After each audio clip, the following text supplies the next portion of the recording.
రోజా గారు పవర్లెస్ అని మాట్లాడడం. మొన్న విజయ్ ఎలక్షన్ కౌంటింగ్ రోజే పాపం లేపుదన్నారు పవన్ కళ్యాణ్. నీకు స్పాట్ నేను ఎడతాగా. అపోజిషన్ స్ట్రాంగెస్ట్ అపోజిషన్ గా వైఎస్ఆర్సీపీ కూర్చుని ఉన్నప్పుడైనా సరే ఇవాళ పవన్ కళ్యాణ్ గారిని అవహేళన చేశారంటే ఒక అర్థం పర్థం ఉంటుంది.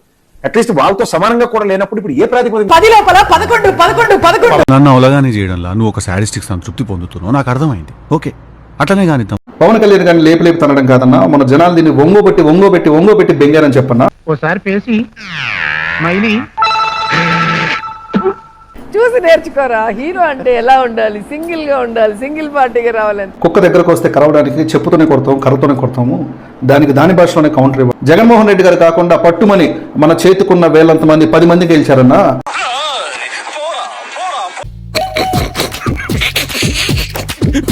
కనీసం వీళ్ళ పార్టీ ప్రతిపక్ష హోదా కూడా సాధించుకోలేదు, సిగ్గుపడాలని చెప్పన్నా.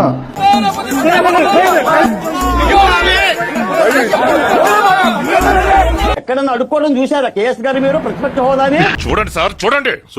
చూస్తున్నా అయ్యా అమ్మా. హీరో అంటే ఎలా ఉండాలి, సింగిల్ గా ఉండాలి, సింగిల్ పార్టీగా రావాలని.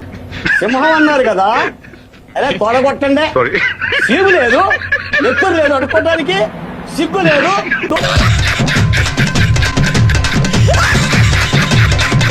ఇది మాట్లాడే చూస్తా ఉంటే 10th క్లాస్ ఫెయిల్ అయినవాడు స్టేట్ సెకండ్ వచ్చిన ఫస్ట్ రాలేదని గేల్ చేస్తున్నట్టుగా ఉంది. ముందు దీని సంగతి చూసుకోమని చెప్పన్నా. రోజా గారు మీకు ఒక మాట చెప్తా సార్, క్రెడిబిలిటీ చాలా ఇంపార్టెంట్. ఆవిడ అనవసరంగా పవన్ కళ్యాణ్ గారిని అనవసరంగా లేని చూడు పడుకున్నామని లేపి తన్నించుకున్నట్టు ఆవిడ అనవసరంగా మాట్లాడి ఒక మార్కెట్ లో ఒక ఫ్రిక్షన్ క్రియేట్ చేసుకుంటే ఇప్పుడు జనసేన పార్టీ మీద ఎంత తక్కువ మాట్లాడితే అంత మైలేజ్ వైఎస్ఆర్సీపీకి పెరుగుతుంది. నో యూస్ వాడు విండండి. అంత దిగజారి మాట్లాడకూడదు. 151 నుంచి 11కి వచ్చారు. ఆ 11 రేపు 1 అయ్యేదాకా వాళ్ళు అలానే మాట్లాడతారు, వాళ్ళకి సిగ్గురాదు అని అన్నారు. మీరేమంటారు ఒకసారి కామెంట్ చేయండి. నాగరాజు ఆఖరిలో ఖాయం చేసుకోరా. మరి విజయ్ గారు మన జగనన్న ఎదురు ఉండే ఫోటోని ఎత్తి చూపించిన దానికి ఆయన గెలిచినాడు అని చెప్పి ఆర్కే రోజా మాట్లాడుతూ ఉన్నారు. విజయ్ జగన్ ఉన్న ఫోటోకి అభిమానిస్తే దాన్ని ఎత్తి చూపించడం జరిగింది. అది మరి నీ నగిరిలో నువ్వు ఎత్తి చూపిలేదా అన్న ఫోటో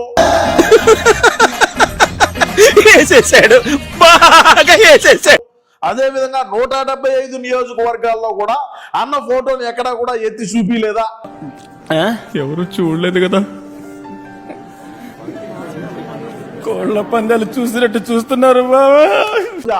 మన అన్నకి అంత తెలివి, అంత మేధస్సు, అంత విషయ పరిజ్ఞానం, మన వాళ్ళ ఆలోచన విధానం ఎట్లా ఉంటుంది ఏందనేది రాష్ట్రంలో ఉండే ప్రజానికానికి తెలుసు. ములాఖాతుల్లో మిలాఖాతులు అయిపోతే అట్లుంటది. మనం ఎత్తి ఫోటోలు చూపించినంత మాత్రాన మన కాడ ఓట్లు పడినాయని చెప్పి నువ్వు చెప్తా ఉంటే మరి జనాలు దేంతో నవ్వుతారనేది కూడా ఆలోచన చెయ్యి. మనం ఎత్తి ఫోటోలు మన ఏదో అనుకుంటారు.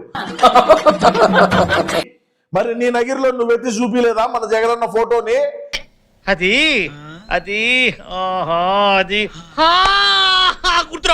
మరి నువ్వు దేనికి 2వ రౌండ్లోనే నువ్వు చెన్నైకి మారిపోవడం జరిగింది. ఇప్పుడు ఎలక్షన్ కౌంటింగ్ దగ్గర నువ్వు 2వ రౌండ్కే నువ్వు ఎందుకు చెన్నైకి మారిపోయినావు అది కూడా చెప్పు ఒకసారి.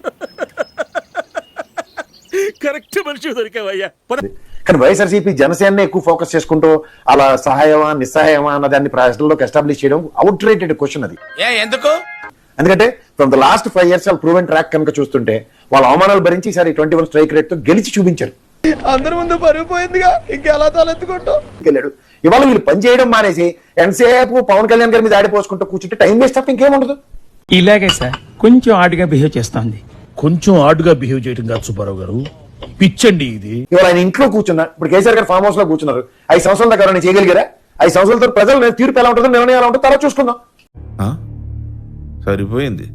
హీరో విలన్ కొట్టుకుని కమెడీని చంపేసినట్టు నా మీద పడతారేంటి? వాళ్ళ ఫోకస్ అంతా వాళ్ళ పార్టీ మీద, వాళ్ళ పార్టీ శ్రేణులను సమాయత్తం చేసుకుంటూ ముందుకెళ్లే దగ్గర ఉంటే బాగుంటుంది తప్ప ఈ ఆరోగ్యం బాగున్నప్పుడు నన్ను వచ్చి అక్కడ ఏ కరసామాలు చేయమంటారు గట్టిగా తిరిగి అడిగాడు అనుకోండి ఏం చెప్తారు వీళ్ళు? ఏదైనా ఇంత చిన్న లాజిక్ ఎలా మిస్ అయ్యారు మీరు? చూడటం కాదండి, మీరు చెయ్యాలంతే. మీరు ట్రై చేస్తారన్నారంటే అది ఓకే అయిపోయిన